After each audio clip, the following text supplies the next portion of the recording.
So a team source told ESPN yesterday that suspending Rodney Hood is, quote, not even a thought in Cleveland after he refused to check into the Game 4 blowout against the Raptors.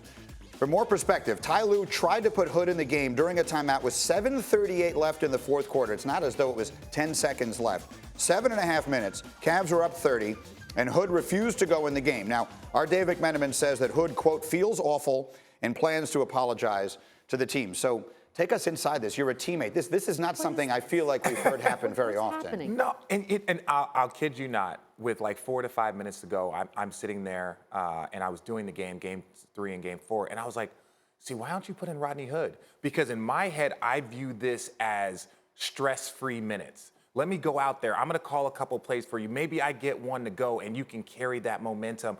But there's an emotional aspect to it. You know, you don't play. And again, these are also narratives that the media likes to feed in. So I'm watching the feed on TV, right?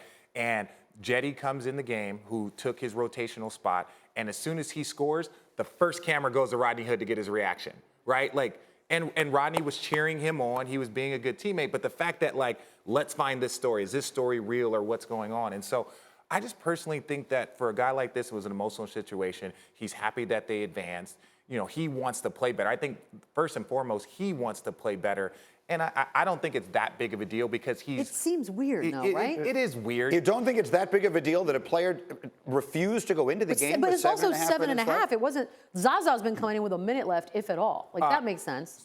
Tristan Thompson, you know, I talked to him, and we did a podcast yesterday, or a couple of days ago, and he talked about my performance in the NBA Finals. So I would go in there in the bench, from the bench, in garbage time because Golden State had blown us out in game 1 and game 2. But I went in there aggressive. And then when Kevin Love got hurt, they were like, well, Richard's been playing good in the minutes we've been giving him. Let's use him. So you got to use every opportunity. If coach tried to give you 7 minutes, that 7 minutes can turn into 10, turn into 14, and it can also turn into 0 depending on how you look at it. This is a big-time learning experience for Rodney Hood because this is why I implore young people to play sports. It teaches you how to deal with adversity.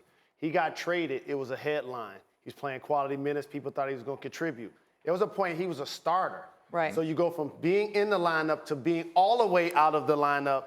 And how do you deal with the success when you're doing well, even though the team is winning or losing, or the team is winning without you? He didn't handle that moment well.